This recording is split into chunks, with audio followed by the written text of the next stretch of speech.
Hey family, it's Denise. I am getting on here because I'm making myself stick to one of the things I said I wanted to do, and which is I want to go through the Bible, read through the Bible in a year.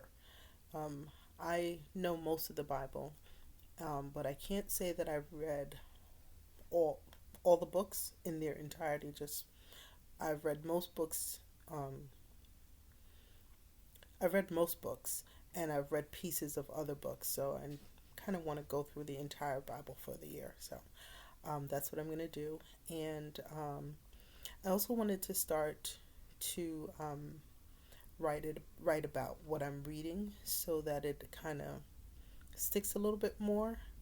And I figured if I shared what I read each day, then it would kind of help me to one, stay on task and just add another level of accountability for me to you or anyone else, but really um, more so to God. So I went online and I got this read the Bible in a day planner, and I kind of like it because it doesn't have me reading, like all of Genesis. So, for instance, I'm at day 2 right now, um, and the first day was Genesis, and the second day was Joshua. So it's not just continuous. You're gonna start at Genesis and read all the way to the end. It kind of has me bouncing about, which I kind of like. It makes it interesting for me. Um, but that's what we're doing here. Um, so um, the first day's reading was Genesis 1 to 3. And yeah, I've read Genesis before. I've read the beginning of Genesis. I think everybody probably, or any Christian that's been a Christian for any amount of time, has read um, the beginning of Genesis, where it talks about the creation and how the world was created. But when I started to read this, I did one thing very specific. Um, I declared over myself in my mind as it was starting to wander, because I'd read this before, that this word is life to me, and it is benefiting not only my spirit, but my body and my soul as well. And that I am receiving insight and revelation, and that I hear the Holy Spirit speaking to me about what I'm reading. And wonderfully enough, I just began again from verse 1, and I just started to hear the Holy Spirit speaking to me and just bringing things to my mind and saying, hey, take notice of this. So I love that. That was really exciting for me. So I'm going to just kind of share some of the insights that I got as I was reading. I read the first two chapters, and then later in the day, I listened to chapter 3. And I think I'm going to go back and read it um, because I really don't want to miss much. I don't want to miss much. I don't want to miss anything, period, but if at all possible, very little. Um, so, um, some of the things that I wrote about was, that came to me was that so many people talk about the Big Bang Theory, and I kind of like that show, um, Big Bang Theory, but um, also the the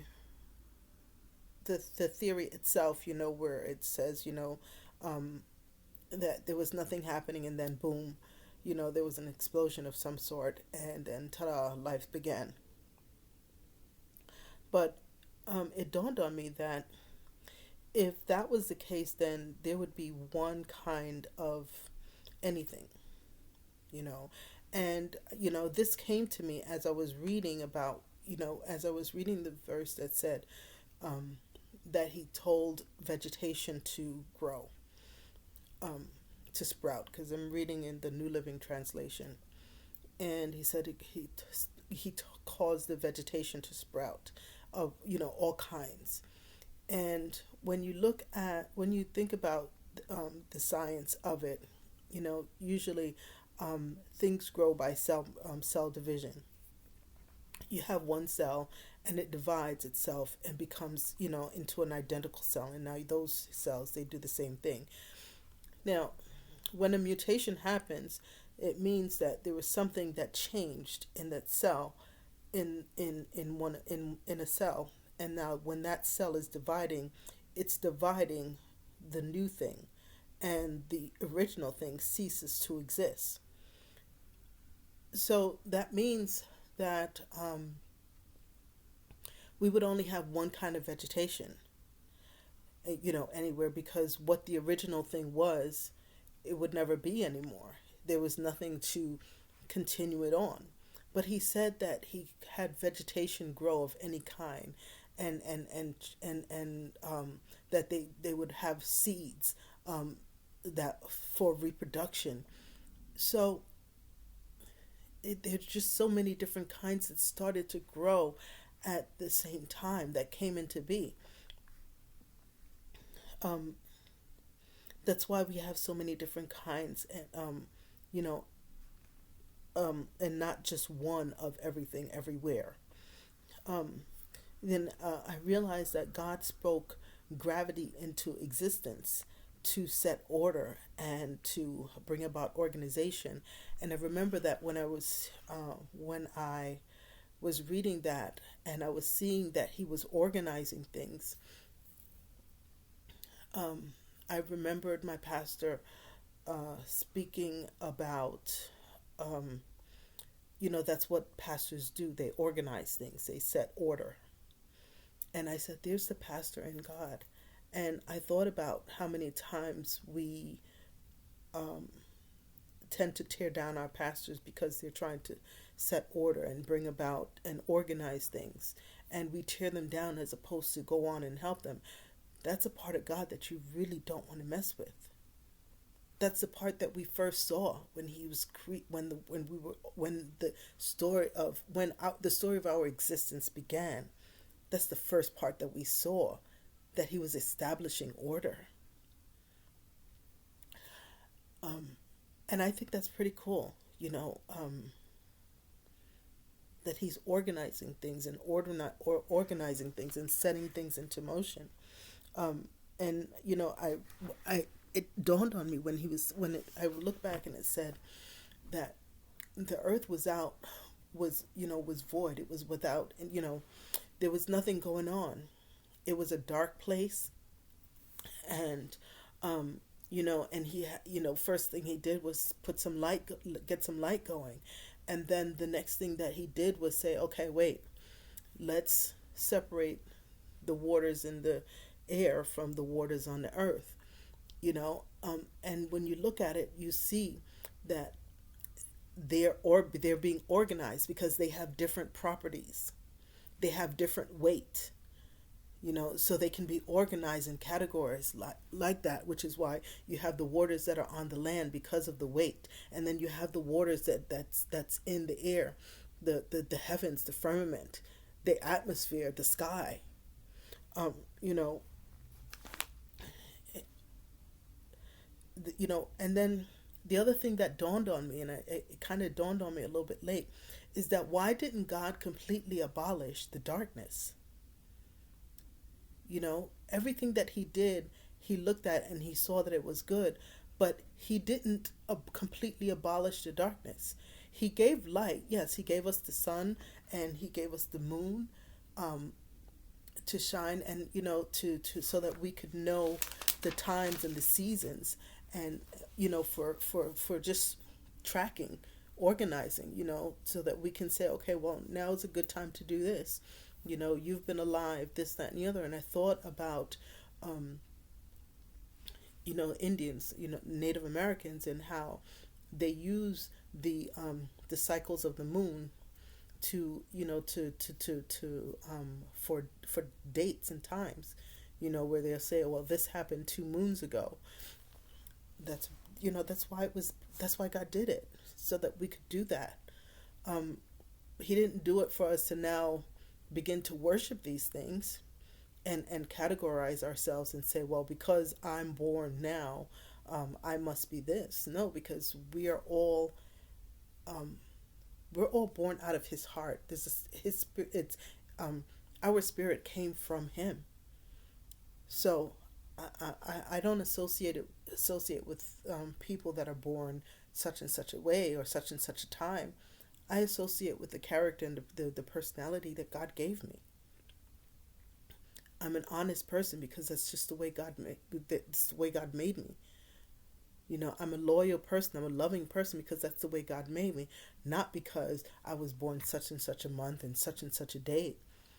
But I also thought about the darkness, you know, that was there, um, and why God didn't abolish it. And I realized, there's benefit to all of these things. You know, we need a time to recharge. We need a time when you're kind of just forced to kind of slow down and shut your mind off and just allow your body to rest because you've got stuff that you're doing during the day. God met with Adam it says in the cool of the day. So that's like that time of transition from night to day and from day to night. We think of it that, God only spoke to him or met him in the garden once a day. How do you know it wasn't twice a day? But it was that in that transition when your mind stops, when your mind starts to shut down because the night is coming, and you can't rely on your natural senses. You now have to focus. You now have to focus on your spiritual senses, your spirit, the eyes of your understanding, the spiritual ears that God gave you. Those are the things that are now alive and more functional and more in control at these times, which is why we can dream the visions of our God, which is why we can perceive things in our dreams that we're not able to perceive when we're awake. And I think that's kind of neat. You know, um, God is, He doesn't waste His words, which means that when he was doing things, He's an intentional God. He does stuff with a purpose, and He purposely did not abolish the night. He allowed it to be there because He knew that it was something that we needed.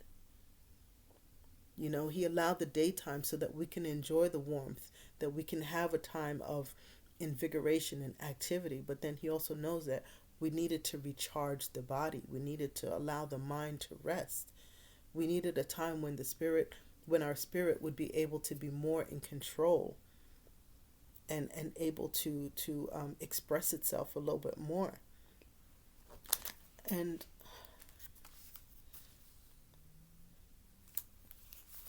I'm just looking at my notes of what I wrote when I was reading.